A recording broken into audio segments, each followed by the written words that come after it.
Señoritas, muy buenas tardes. Vamos a dar inicio a la semana 3 de Educación Cívica. En este tutorial, en esta clase virtual, vamos a ver algunas características de la Constitución Política del Perú y también aclarar algunas actividades que se deben realizar. Por favor, todas las clases virtuales que se están realizando, ustedes deberán hacer un resumen, pero en un organizador del conocimiento. Pueden utilizar mapas conceptuales, mapas mentales, redes semánticas, círculos concéntricos, cuadros sinópticos, el que ustedes dominen más. Lo que se les va a evaluar es la forma correcta de elaborar estos organizadores a través de sus cuadernos. Así es que por favor, hay que aclarar eso. Muy bien, vamos a dar inicio a nuestra tercera semana, la Constitución Política del Perú. La clase pasada hemos hablado sobre las principales normas que rigen las conductas de las personas. En estas hemos hablado de las normas morales que están reguladas por la conciencia, las normas sociales a través de costumbres y tradiciones, las normas religiosas basadas en la fe y las normas jurídicas. Las normas jurídicas son emanadas por el Estado, las normas jurídicas tienen característica de bilateralidad, es decir, pueden establecer deberes y derechos, son temporales porque pueden cambiar, pueden ser derogadas por otras leyes, son coercitivas porque generan sanción y son coactivas porque estamos en la obligación de hacerlas cumplir. En ese criterio nosotros tenemos nuestras siguientes características. Hoy vamos a estudiar a la norma fundamental, la norma jurídica más importante del país, que es la Constitución Política. Utilizando el contexto sobre el COVID-19 que seguimos viviendo, el presidente de la República estableció un estado de emergencia por 15 días.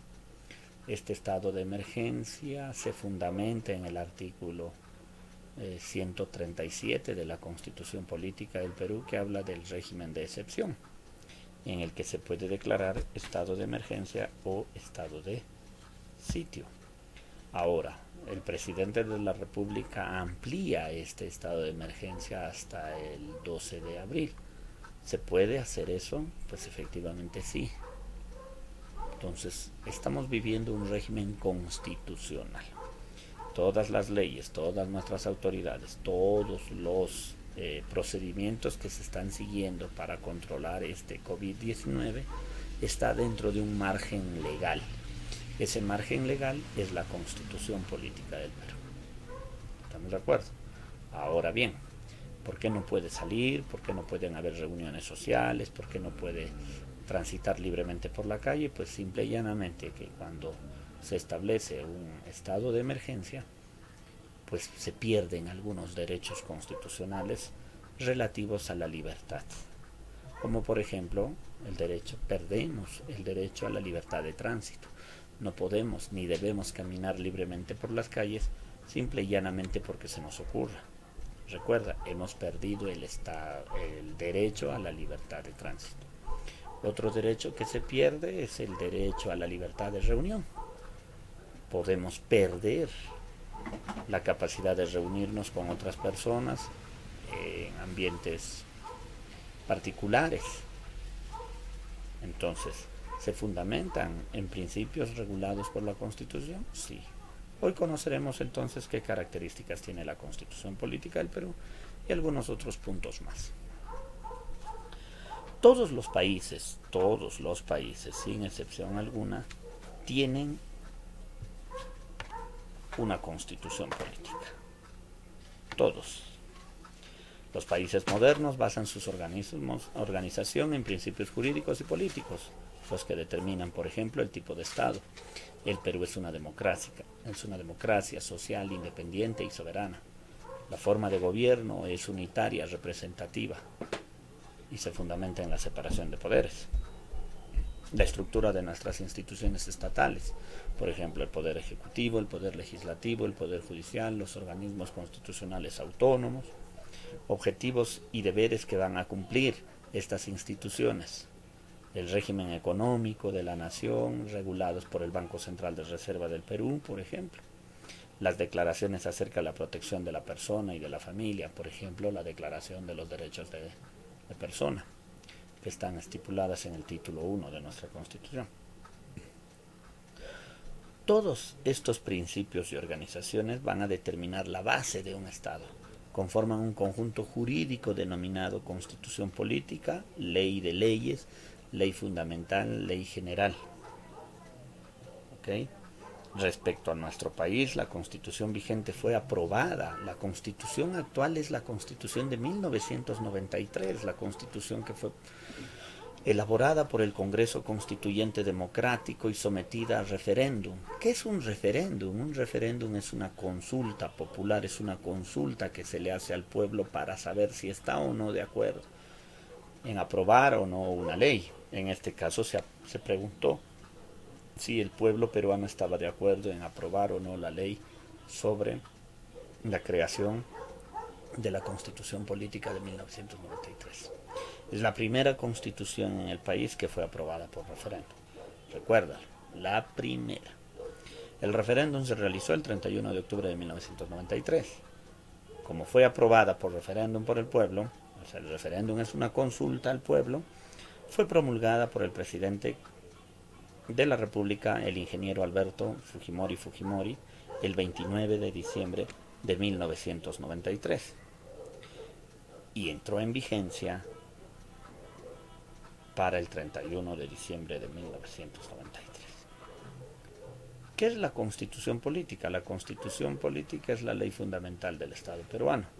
Dentro del esquema jurídico político del país, constituye un conjunto de normas de mayor jerarquía que, en calidad de principios rectores, regulan las relaciones entre los poderes públicos y la ciudadanía en general. ¿Se puede aprobar una ley que esté a favor o en contra de la Constitución? Pues la respuesta es no, por una simple razón, porque todos debemos estar basados en la Constitución Política del Perú. Esta ley fundamental es la base principal del ordenamiento jurídico nacional. De sus principios jurídicos, políticos, sociales, filosóficos y económicos se desprenden todas las leyes de la República, razón por la cual jerárquicamente estas se supeditan a aquella. La Constitución prima, o sea, cuando dice prima, prevalece, tiene mayor supremacía sobre toda ley, norma o cualquier reglamento, y son inviolables y de incumplimiento obligatorio por todos los peruanos. ¿Estamos de acuerdo? Muy bien. Alguien me preguntará, profesor, sí, dime. Profesor, una pregunta. Sí, dime, ¿qué pregunta? Profesor, a lo largo de nuestra historia, ¿cuántas constituciones hemos tenido? Vamos a verlas. El Perú logró su independencia el 28 de julio de 1821. El general don José Francisco de San Martín Matorras estableció un gobierno controlado por él, al que se bautizó como el Protectorado de San Martín. Pero el Perú ya había logrado esa independencia y nace como un Estado moderno. Para sustentar su organización requería de una constitución, o sea, de una carta magna, que pueda considerar todos los principios por los cuales se debía vivir. Estos principios e ideales que alimentaron la causa emancipadora y que enarbolaron los precursores como los próceres y la voluntad soberana del pueblo. Ante este debate, si debíamos modificar nuestra forma de gobierno, terminado nuestra dependencia política de España, surgen debates entre aquellos que van a considerar las ideas republicanas y aquellos que van a considerar que sigamos con el mismo principio. A estos se les llamaron los liberales y los reformistas. Las ideas republicanas de los próceres intelectuales de la época, en los que destacan Francisco Javier de Luna Pizarro, Recordemos que Francisco Javier de Luna Pizarro es considerado el primer presidente del Congreso de la República del Perú. Y a don José Faustino Sánchez Carrión, conocido por muchos como el Tribuno de la República, y otros lo conocen como el Solitario de Sayán. Como corolario de las grandes discusiones políticas y jurídicas, se redacta la primera Constitución de 1823, desde la cual hemos llegado hasta 1993. Hemos llegado a tener 12 constituciones políticas. 12 constituciones políticas.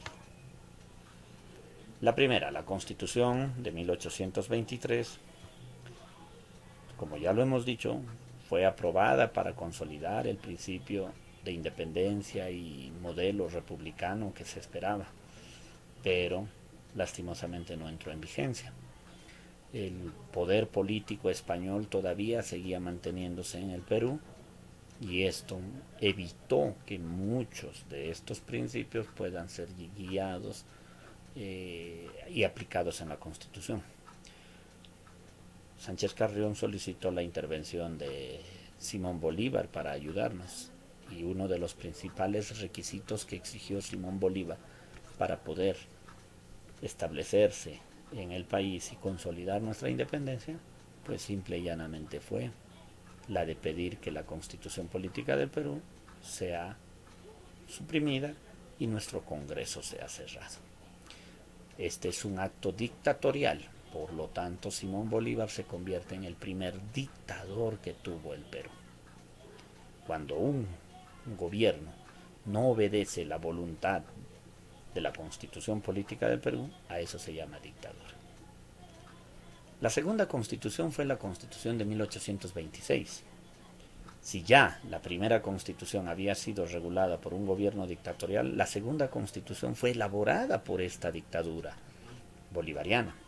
Simón Bolívar había propiciado la creación de la Constitución de 1826 con un carácter muy curioso, el carácter vitalicio. ¿Qué significa eso? Que la Constitución debía regir para siempre y que el presidente debía gobernar hasta que muera. Fue promulgada en 1826 y lo curioso de todo es que se intentó ser la constitución más larga que tenga el Perú, sin embargo terminó siendo la más corta, solo duró 49 días. Cualquiera puede pensar que es antidemocrático que un presidente gobierne hasta que muera y que lo que buscaron anulando la Constitución de 1826 era una democracia, pero no fue así. En realidad se opusieron a que el presidente no gobierne hasta que muera, simple y llanamente porque otros de la clase criolla política peruana tenían el mismo interés. En 1828 se promulga la primera constitución política que entra en vigencia, la Constitución de 1828, y por eso es considerada la madre de las constituciones. Esta constitución sí entró en vigencia, sí entró en rigor. Recuerda, la de 1823 fue denegada por Bolívar y la de 1826 tenía un carácter vitalicio y solo duró 49 días. Así es que la primera en ser utilizada por todos los peruanos fue la de 1828. La de 1834 tuvo un carácter va a elaborarse en base a la rivalidad ideológica de liberales y conservadores. Va a formarse en una guerra civil y en una lucha de poder que el señor Orbegoso no pudo enfrentar cuando Felipe Santiago Salaverry le da un golpe de estado e impide que esa constitución pueda establecerse en su totalidad. Esto provocó la participación de un gobierno externo como el gobierno de la Confederación Peruano-Boliviana, y la Constitución de 1834 vivió una crisis política. Se crea la Confederación Peruano-Boliviana y se establece una nueva forma política. Terminada la Confederación Peruano-Boliviana, se llega a la Constitución de 1839, que curiosamente fue promulgada aquí en Huancayo, por eso también es conocida como la Constitución de Huancayo. Un dato aparte, algunos ciudadanos confunden que la Plaza de la Constitución de Huancayo es en honor a esta Constitución, y eso es totalmente incorrecto. Cuando se promulga la Constitución de 1839 aquí en Huancayo, exactamente en la Capilla de la Merced, en las intersecciones de la calle Real y el Jirón Ayacucho, ya la Plaza Constitución existía, porque la Plaza de la Constitución se remonta hasta 1813, en la que se asume la Constitución Liberal de Cádiz de España, que se empieza a utilizar en el Perú después de la invasión napoleónica a España. Pero eso nuestros amigos de historia podrán explicarnos mejor. En 1856 se promulga ya la sexta Constitución Política del Perú, que tiene un carácter liberal, se fundamenta en las ideas liberales de la Revolución de 1830 y 1848, en Europa, por supuesto. Luego llegamos a la Constitución de 1860, que se convierte en la constitución más larga que tuvo el Perú. La Constitución que duró casi 60 años, promulgada por el mariscal Ramón Castilla y Marquesado. La de 1867 tiene un dato curioso. ¿Por qué? Porque, profesor, ustedes me dirán, profesor, si la de 1860 duró 60 años, entonces no debe existir la de 1867. Pues en realidad tiene casi razón, porque la Constitución del 67 solo duró 3 meses. Solo duró 3 meses. Se inicia ahí una rebelión de Juan Bustamante, conocido o autoproclamado como el Túpac Amaru III, quizás han escuchado hablar de eso. Se deroga la Constitución del 67 y se decide regresar a la Constitución del 60. Y esta tendría que pasar desde 1867, regresar a la del 60 y trasladarse hasta 1920. En 1920 se promulga la nueva Constitución Política, que tendría un carácter hoy conocido por todos, que es la reelección. El gran oligarca Augusto Bernardino Leguía Salcedo promulga esta Constitución con la intención de mantenerse en el gobierno por mucho tiempo, y por eso se establece la reelección presidencial. La de 1933, ya durante el gobierno del general Luis Miguel Sánchez Cerro, quien había derrocado a Leguía, reconoce el voto a la mujer en las elecciones municipales solo de mujeres casadas y o con hijos. Si la mujer no era casada, no tenía derecho al voto. ¿Okay? Hasta que se llega a la Constitución de 1979.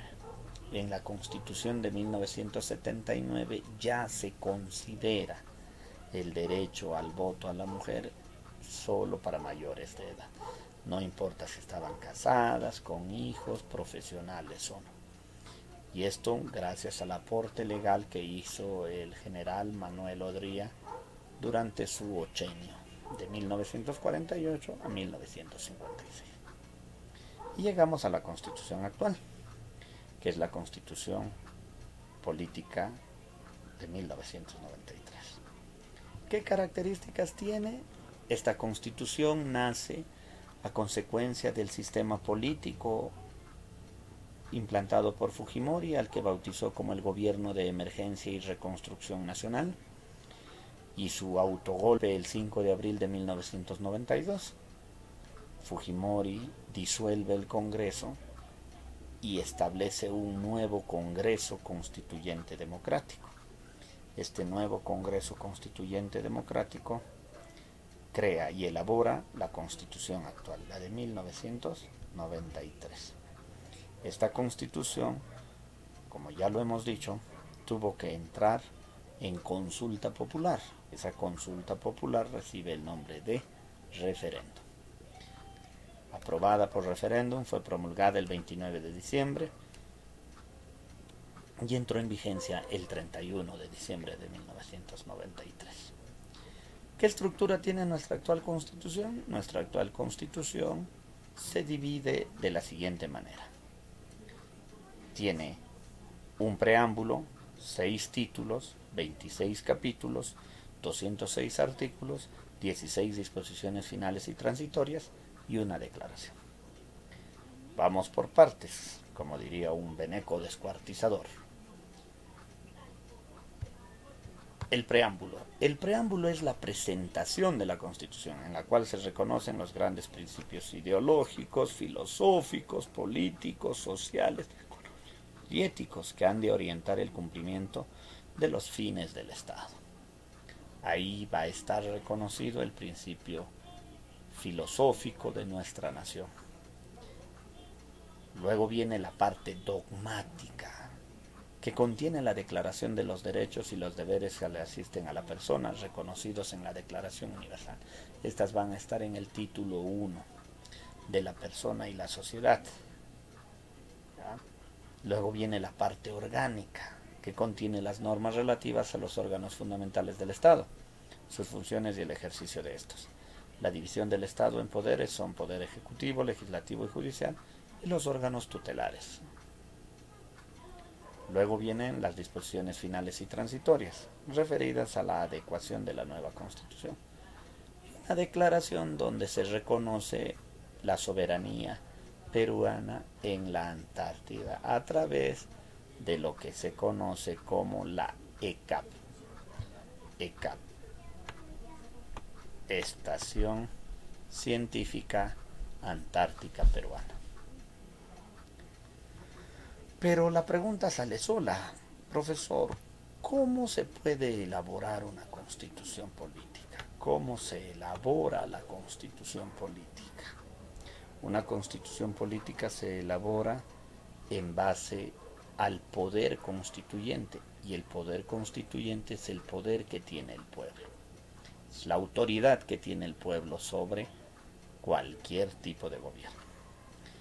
Entonces, durante el poder constituyente se pueden establecer diferentes formas, por ejemplo, la Asamblea Constituyente, que es la reunión de representantes elegidos por el pueblo para cumplir como función exclusiva la de dictar una nueva Carta Magna. Luego viene la Asamblea Constituyente, no realiza funciones legislativas ni fiscalizadoras, y ahí está la diferencia con el Congreso Constituyente. La Asamblea Constituyente solo da una nueva constitución. En cambio, el Congreso Constituyente da una nueva constitución, pero también puede dar nuevas leyes y también puede fiscalizar. Una vez elaborada y sancionada y promulgada la nueva constitución, cesa sus funciones la Asamblea, tal como sucedió con la Asamblea de 1979. El Congreso Constituyente es la reunión de representantes elegidos por el pueblo con la finalidad de reformar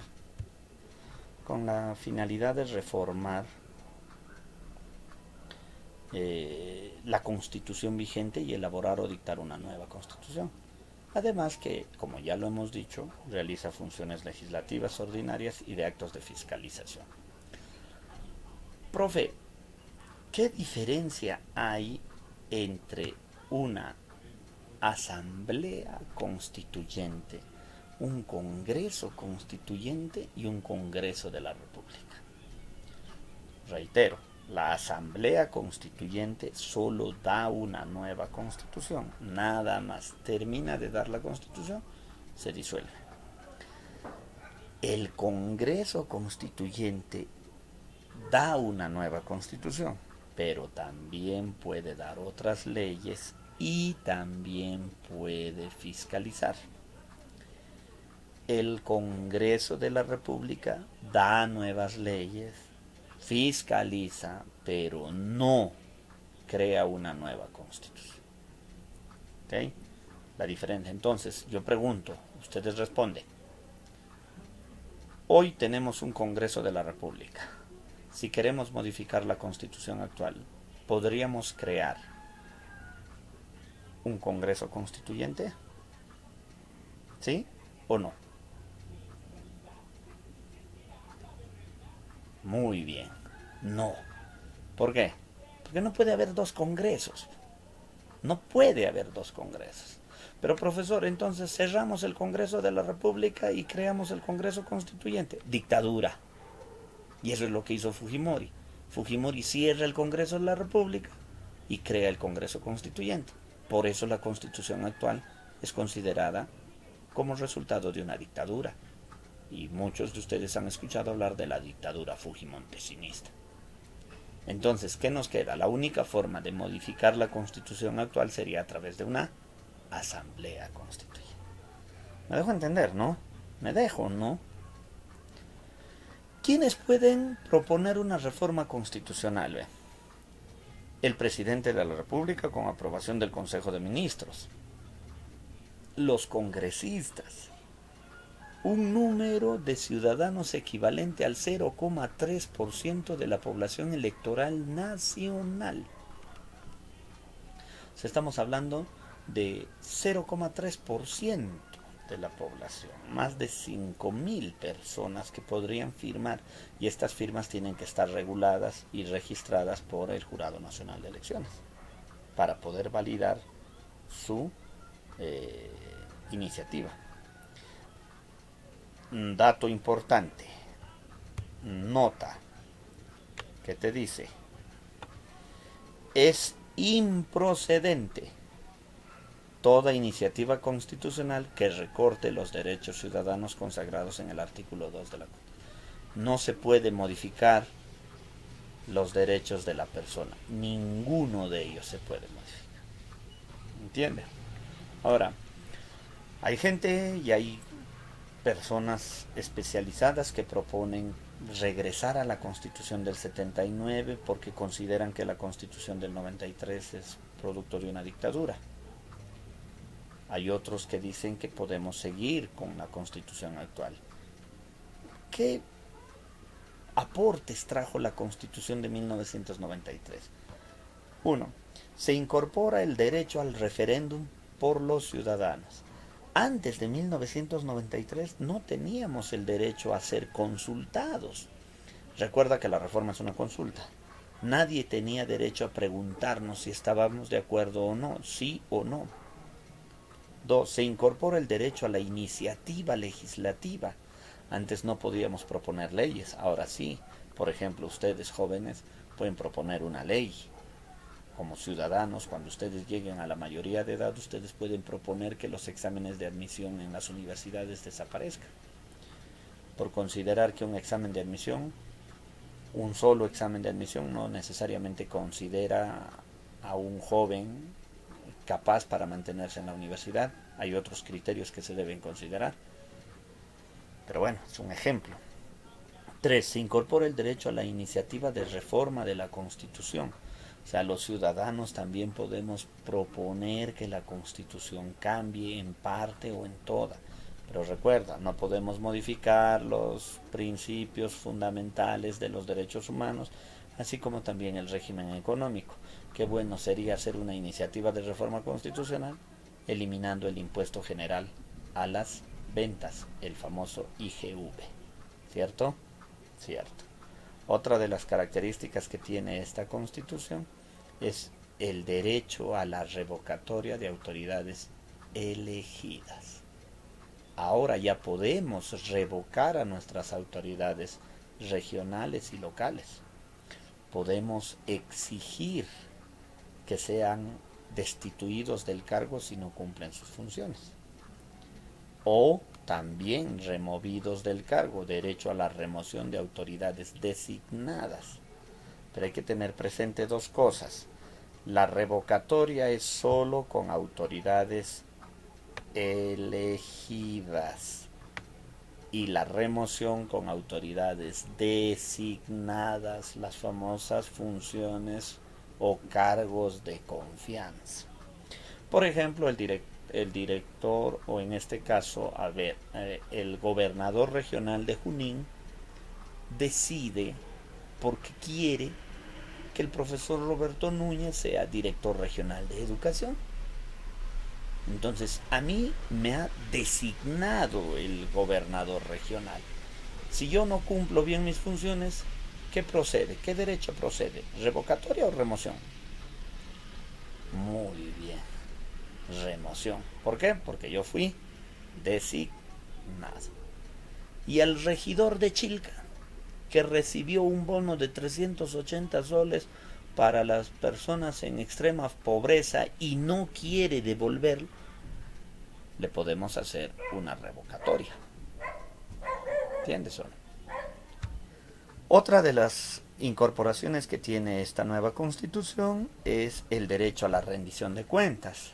También nuestras autoridades están obligadas a rendirnos cuentas sobre su gestión.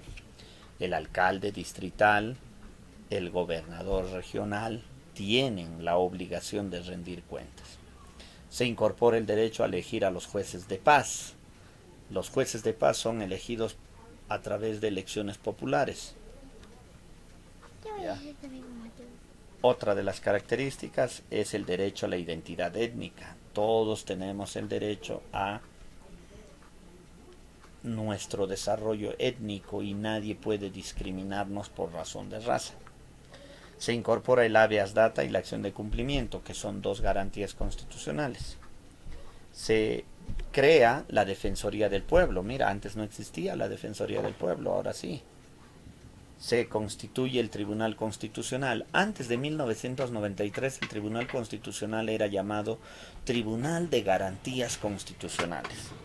Hoy se le conoce como Tribunal Constitucional. Y se le da un rango constitucional a la Antártida.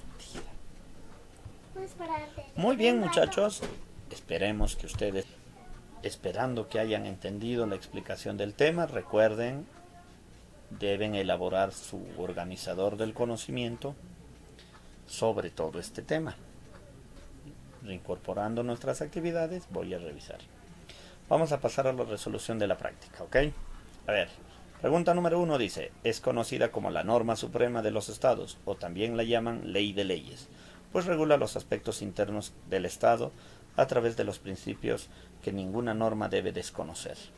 ¿De qué estamos hablando? Muy bien, la Constitución Política del Perú. La clave B. 2. La Asamblea Constituyente y el Congreso Constituyente se forman de poder político, no. Poder constituyente, sí.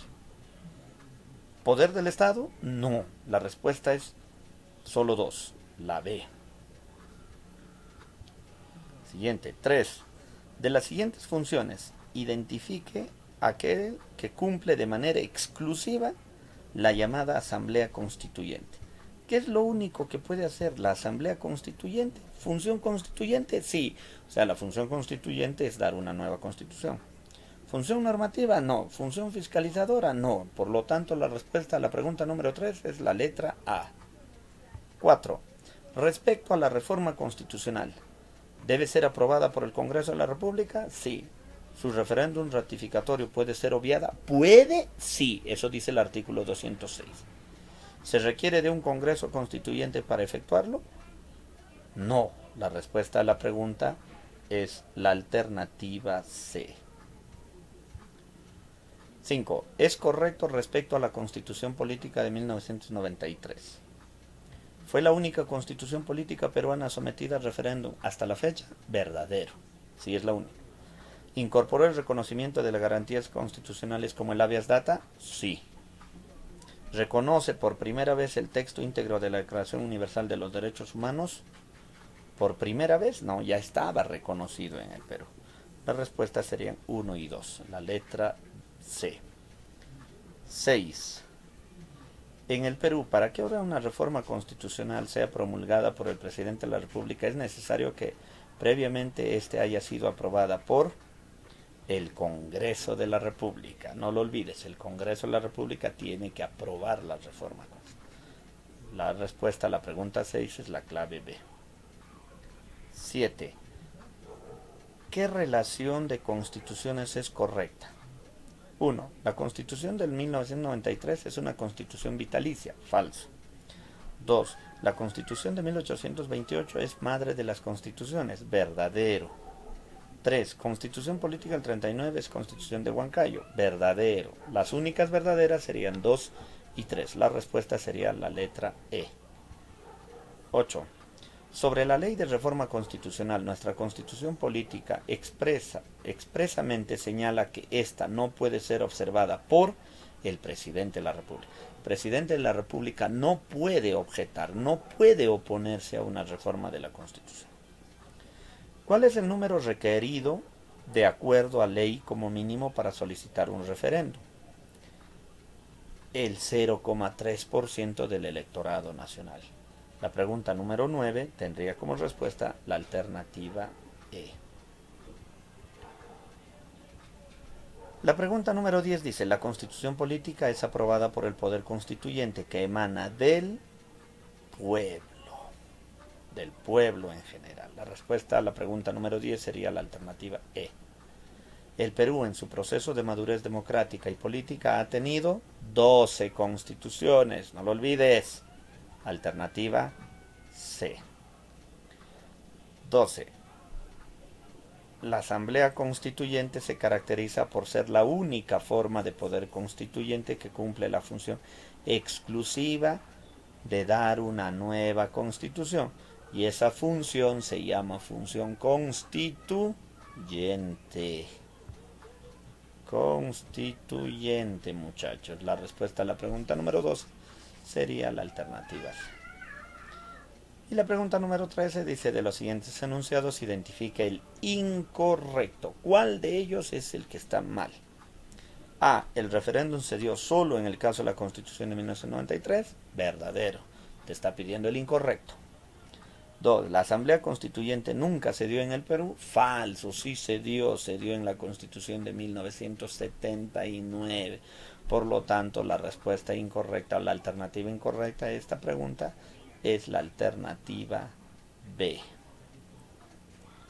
Muy bien, muchachos, esperando haber colaborado con ustedes en la preparación de la semana 3 de educación cívica, pedirles por favor que tomen conciencia de la importancia de este COVID-19, sigamos lavándonos las manos con frecuencia, manteniendo la casa desinfectada y limpia, sigamos estudiando a través del servicio educativo virtual que está brindando el complejo de ingeniería, sigamos acatando las normas, evitemos la desesperación y la especulación, hagámoslo por el amor que le tenemos a nuestros familiares y también protegiéndonos nosotros, de manera indirecta protegemos a los demás. Que tengan una bonita tarde, muchísimas gracias por su atención. Les ha hablado el profesor Roberto Núñez y esto es la semana 2. Muchísimas gracias por todo. Será hasta otra oportunidad. Cuídense.